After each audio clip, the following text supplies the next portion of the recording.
નમસ્કાર. ખબર વડાલી, અસર વડાલી. સાબરકાંઠા સંસદીય મતવિસ્તારના ભારતીય રાષ્ટ્રીય કોંગ્રેસના ઉમેદવાર ડોક્ટર તુષાર ચૌધરીને ખેડબ્રહ્મા તાલુકા તથા શહેરના પદાધિકારીઓ, ચૂંટાયેલા સદસ્યો, મંડળ તથા મોરચાના આગેવાનો, તાલુકા અને જિલ્લાના તથા શહેરના કાર્યકર્તાઓએ મુલાકાત કરી હતી.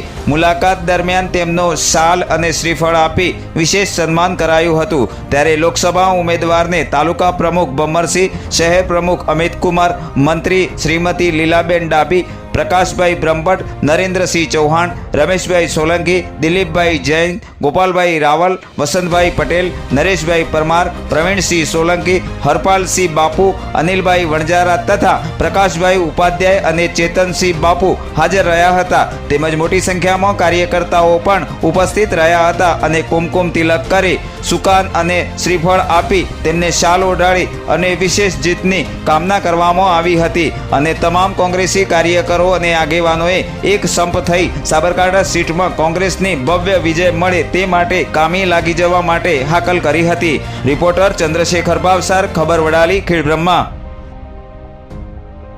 ઉમેદવાર તરીકે સાબરકાંઠા લોકસભામાં કોંગ્રેસ પક્ષે મારી પસંદગી કરી છે.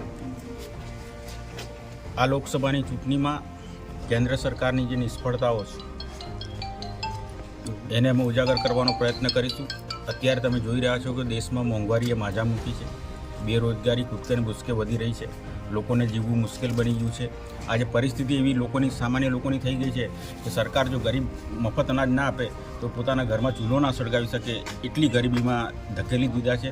એના માટે કેન્દ્ર સરકાર જ નિષ્ફળ છે ને ખોટી જાહેરાતો કરીને, તાઇફાઓ કરીને પ્રજાના પૈસા નષ્ટ કરવા સિવાય આ ભારતીય જનતા પાર્ટીની સરકારે છેલ્લા 10 વર્ષમાં કોઈ કામો કર્યા નથી.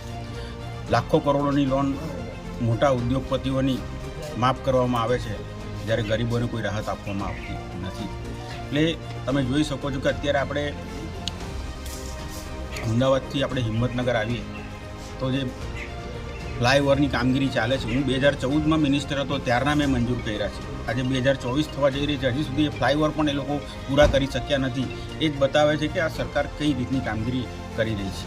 હિંમતનગરને રેલવેથી સાંકળવું જોઈએ, એ રેલવે બાબતે પણ કોઈ એવી કામગીરી થઈ નથી. એટલે આવા ઘણા બધા મુદ્દાઓ છે જેને અમે પ્રજા સમક્ષ લઈ જઈશું. અને ખાસ કરીને જે ઇલેક્ટ્રોલ બોન્ડમાં જે ભ્રષ્ટાચારની જે વાતો સંભળાઈ રહી છે એને પણ અમે ઉજાગર કરીશું. કારણ કે લગભગ 7,985 કરોડ જેટલું માતબર દાન ફક્ત ને ફક્ત ભારતીય જનતા પાર્ટીને બન્યું છે. કોઈ રાજી ખુશીથી દાન આપે એનો અમને કોઈ વાંધો નથી, પણ કેટલીક જગ્યાએ એવું જોવા મળ્યું છે કે ઇન્કમટેક્સની રેડ પડી, કોઈ જગ્યાએ ઈડીની રેડ પડી, કોઈ જગ્યાએ CBIની રેડ પડી ને એ પછી ઇલેક્ટ્રોલ બોન્ડ ખરીદીને એ પૈસા ભારતીય જનતા પાર્ટીને આપ્યા તો આ રેડ સમાપન થઈ ગયું, એનો વીટો વળી ગયો. એ પ્રકારની ઘટના પણ જોવા મળી છે. અને મારે કહેવું ના જોઈએ પણ કોવિડ વેક્સિન માટે પણ એ જે કંપનીને કોન્ટ્રાક્ટ આપવામાં આવ્યો હતો એણે પણ 50 કરોડનું ઇલેક્ટ્રોલ બોન્ડ થકી ભારતીય જનતા પાર્ટીને દાન આપ્યું છે. અને એ ગુણવત્તા વગરની કોવિડ વેક્સિન આપણે બધાએ જ લીધી છે.